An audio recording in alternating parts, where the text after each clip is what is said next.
একসময় বাংলাদেশের সঙ্গে ভারতের মাখামাখি সম্পর্ক থাকলেও সেটি এখন আর নেই। শেখ হাসিনা পতনের পর অবনতি হয় সম্পর্কের। কথিত ভালো সম্পর্কের আড়ালে বাংলাদেশ থেকে একতরফা ফায়দা লুটেছিল ভারত। আগে যখন তখন সীমান্তে হত্যাকাণ্ড ঘটাতো তারা, কিন্তু 5 আগস্টের পর পাল্টে গেছে সে চিত্র।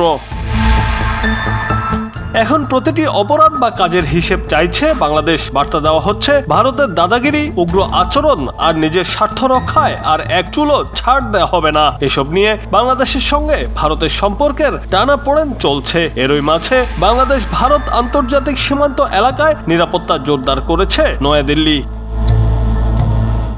শুক্রবার গঙ্গা, ব্রহ্মপুত্র এবং সুন্দরবন সহ সীমান্তবর্তী নদীগুলোতে ভাসমান চৌকি বসায় ভারত। ব্রিটিশ দৈনিক দ্য টেলিগ্রাফ এক প্রতিবেদনে এই তথ্য জানায়। প্রতিবেদনে বলা হয়, অন্তর্বর্তী সরকারের একজন উপদেষ্টা ভারতের উত্তর পূর্বাঞ্চলের কিছু অংশকে বাংলাদেশের সাথে যুক্ত করে একটি মানচিত্র পোস্ট দেওয়ার জেরেই সীমান্তে নিরাপত্তা বাড়ায় ভারত।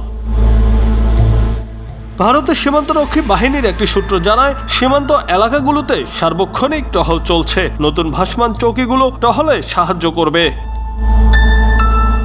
ভারতের সীমান্তরক্ষীরা যখন তখন সীমান্তে বাংলাদেশি মানুষ মারছে, বাংলাদেশ মিশনে তারাই হামলা করেছে, পতাকা পুড়িয়েছে, বাংলাদেশ নিয়ে মিথ্যা সংবাদ ছড়াচ্ছে। ভয়াবহ সন্ত্রাসী বিভিন্ন সংগঠন সে দেশটিতেই সক্রিয়। সব হিসেব কষলে যেখানে বাংলাদেশ ভারত সীমান্তে নিরাপত্তা জোরদার করা দরকার, সেখানে উল্টো ভারতের এমন পদক্ষেপ হাস্যকর বলে মনে করছে বাংলাদেশের জনগণ।